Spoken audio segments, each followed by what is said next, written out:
O presidente eleito, como diz aqui os meus amigos, Luiz Inácio Lula da Silva, tem que falar assim, né? Eu usar só Lula, mas não posso. Não, você pode. Tá. A eleição já passou, já diplomado. Tá liberado, Posso? ninguém vai te prender. Então tá bom. Então o Lula, presidente eleito, ele começou a anunciar alguns ministros de alguns cargos importantes.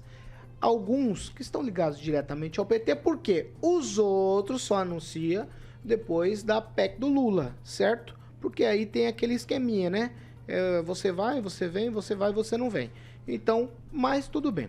Aí ontem, ele, para presidir o BNDES, anunciou a Aloysio Mercadante. O mercado já fica todo mundo temeroso, e aquele sobe e desce, aquelas coisas todas que você já sabe que acontecem no Brasil, independente de quem seja. Com o Bolsonaro, quando antes de anunciar o Guedes lá, aquela situação também tinham essas questões, né? Mas vamos lá pelos pormenores agora, porque o que chama atenção ontem, o que chamou muita atenção ontem, foi que a Câmara dos Deputados aprovou rapidamente o texto aí de um projeto de lei que modifica as leis das estatais e flexibiliza restrições que hoje dificultariam a nomeação de políticos para presidências e diretorias de empresas públicas. A mudança, então, abre caminho para o Lula realmente colocar alguns aliados em postos chaves de estatais. Ao longo do dia de ontem, os políticos sinalizaram que a indicação do Mercadante poderia ser barrada pela atual legislação, e aí essa lei, como eu falei, ela faz aí uma quarentena de 36 meses para quem já ocupou alguns cargos. Não está claro se o Mercadante se enquadraria ou não, mas em todo caso, os nossos deputados fizeram tudo lá, e essa mudança agora que eles fizeram vai permitir que pessoas que seriam barradas, indicadas para estatais, que teriam que ficar de quarentena por 36 meses, fiquem apenas 30 dias. Tudo muito rápido. Isso ainda vai ter que passar, é claro, também pelo Senado. Mas a única bancada que se posicionou contrária foi a bancada do Novo. E eu vou ler aqui, entre aspas, né, o que declarou Marcel Van Hatten, que é do Novo do Rio Grande do Sul. Abro aspas aqui. A emenda tem nome e sobrenome, Aloysio Mercadante. A relatoria fala sobre diretórios pequenos, mas com todo o respeito, é caçoar da inteligência dos deputados. Como eu falei, essa emenda ainda precisa ser aprovada e enviada aí para sanção presidencial. Ô, Kim Rafael, o baile continua o mesmo. A música pode tocar, mas o baile continua o mesmo. Aí eu vou colocar aqui no pacote rapidamente a festinha do Lula, junto com os ministros, junto com o Cacai, que é advogado, advoga no Supremo. A música muda, mas a festa é a mesma, né? Exatamente, Paulo Caetano. E olha, quando nós temos uma eleição, né, que resultou aí de forma bem polarizada, 50%, 49%, nós acreditamos que pelo menos aí metade da população realmente não queria que algumas pessoas fossem nomeadas pelo Lula, né? Assim como o Fernando Haddad, né, que foi um dos ali prefeito de São Paulo, aliás, um dos piores prefeitos de São Paulo.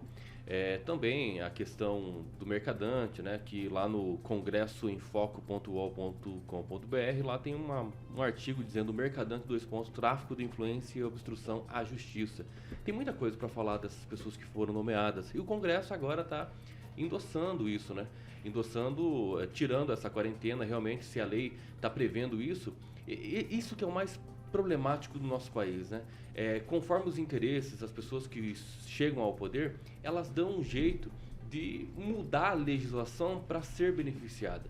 Então, tipo assim, a legislação ela tem limite, mas ela pode ser transformada, ela pode ser alterada, e isso é muito ruim para a população. Não é daquela forma que a gente aprende no direito, por exemplo, que a sociedade ela vai evoluindo, e conforme ela vai evoluindo, o direito também precisa evoluir. Mas não é uma evolução impositiva. É uma evolução natural que deveria acontecer.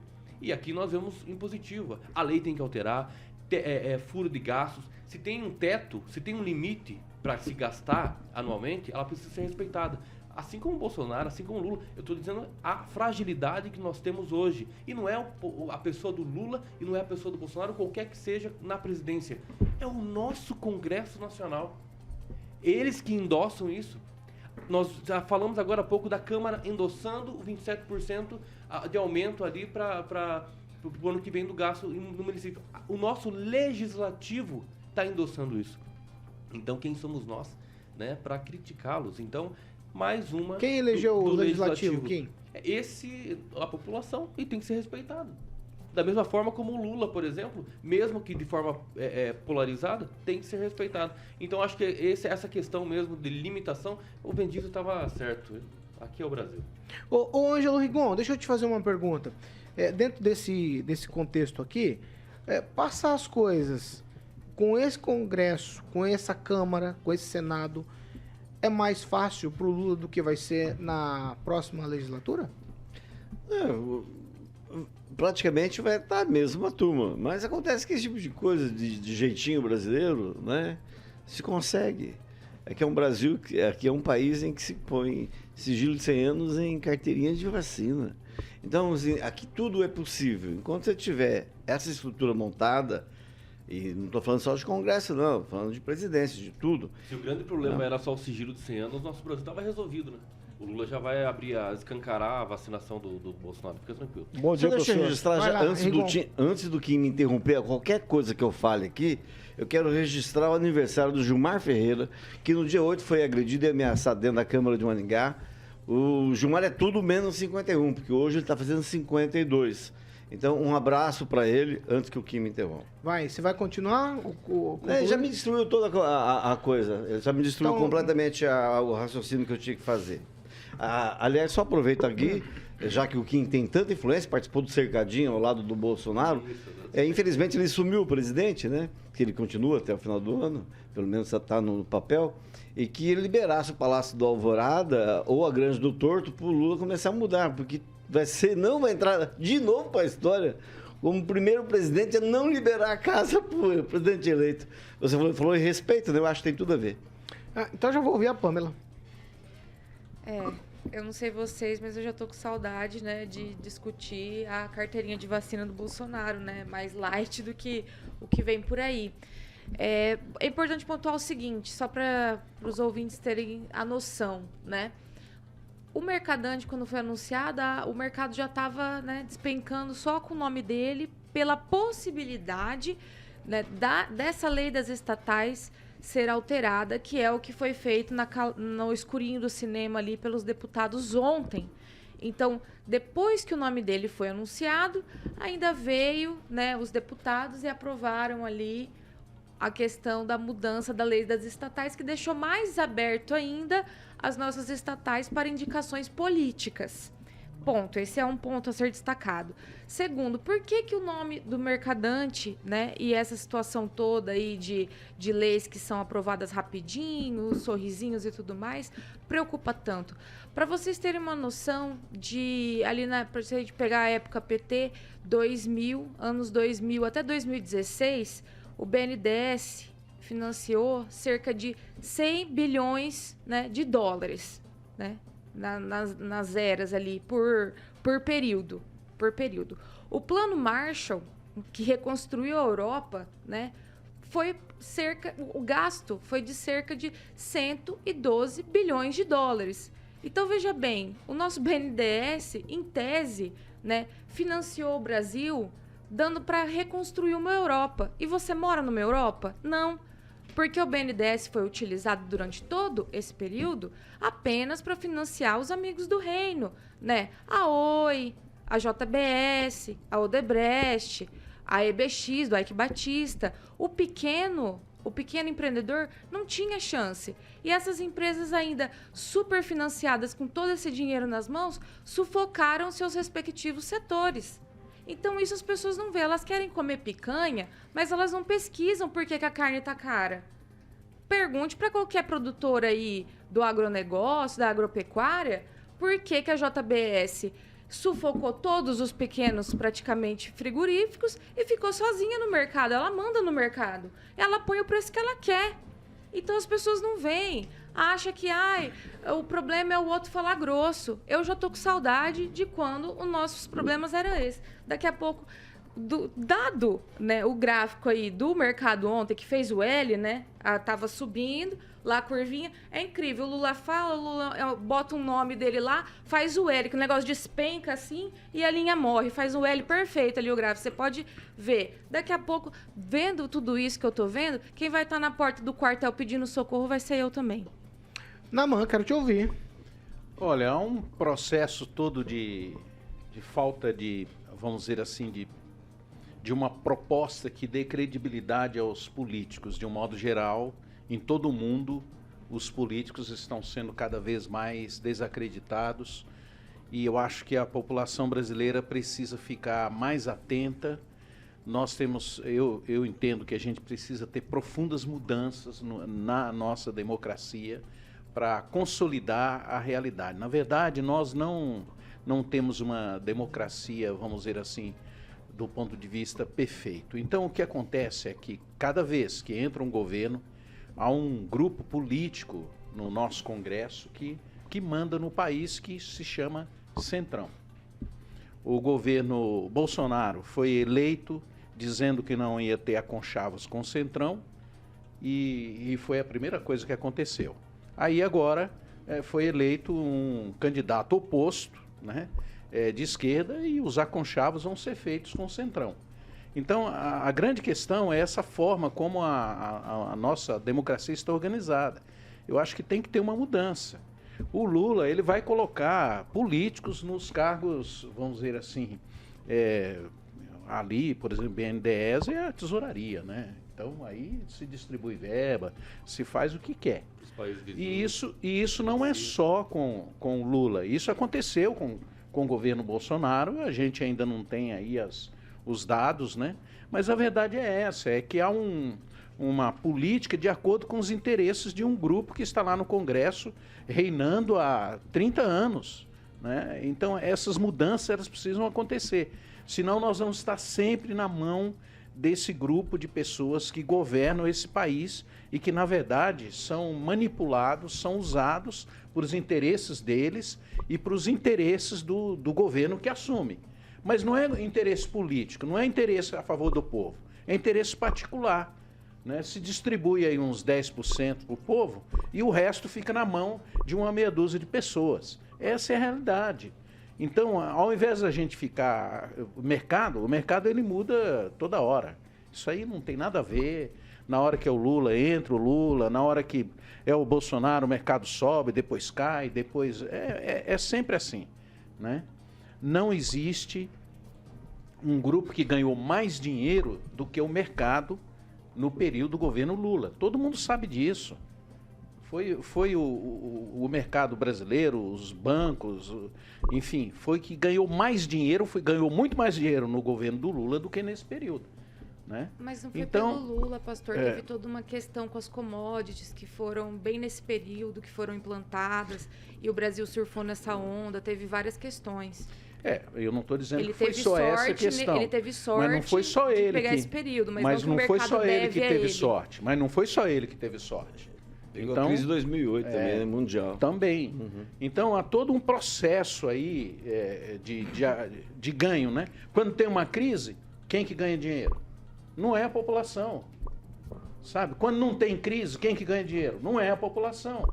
É sempre os governos. Por quê? Porque há um grupo lá que tem que se negociar todo voto, toda proposta, toda mudança. Aí esse grupo vai lá, né? Pode ir nos políticos aí do Centrão, que são mais próximos aqui da gente, perguntar qual que é o papel do Centrão. O papel do Centrão é sempre apoiar quem está no poder. Essa é a realidade, gente. E se isso não mudar, nós vamos ficar aqui sempre discutindo essa questão. Não há nenhuma credibilidade na política brasileira, nos políticos.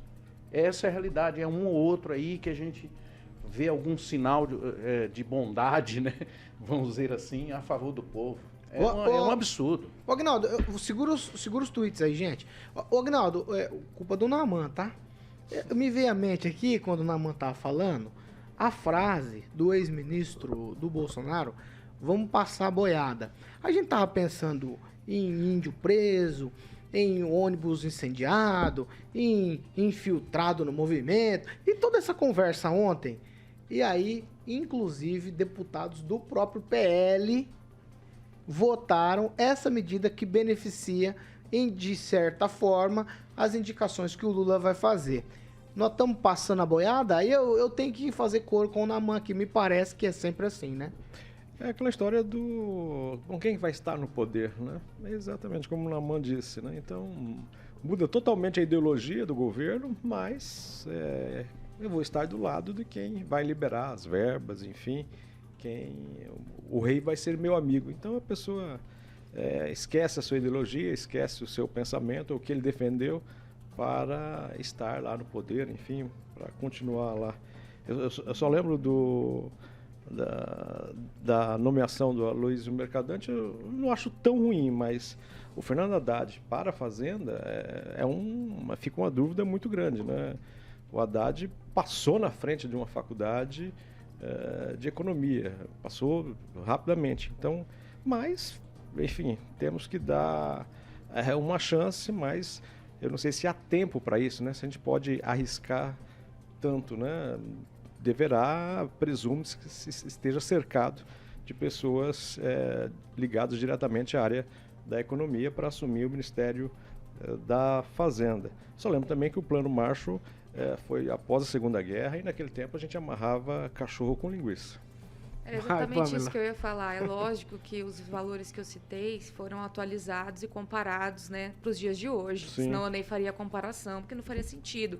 Então, nos dias de hoje, o Plano Marshall custou 112 bilhões de dólares. Não, 18 bilhões. 112 bilhões de 18 dólares. Bilhões. 18 não, bilhões. Para os dias de hoje, valores atualizados, para a gente comparar com o BNDES, como eu fiz, o Plano Marshall custou 112 bilhões para reconstruir a Europa após a guerra.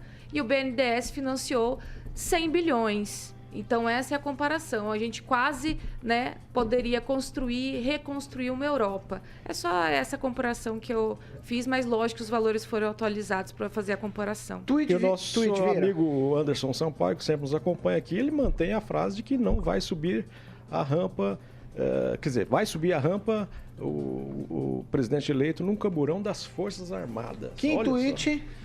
Nós falamos aqui, né, Lula, Bolsonaro e tal, mas a gente continua naquele círculo vicioso, ou seja, centrão, centrão, centrão. Então, vai chegar um momento que o nosso sistema político ele vai precisar mudar. Está chegando no limite já. E quero deixar registrado aqui.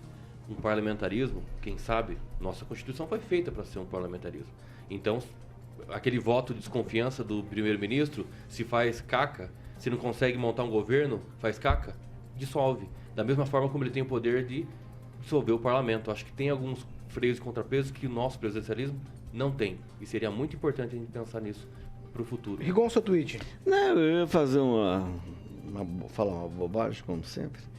É porque o mercado reclama, aí dá um mercadante, que é mais uma pessoa próxima do mercado que o mercadante. E outra coisa, mas quem vai responder?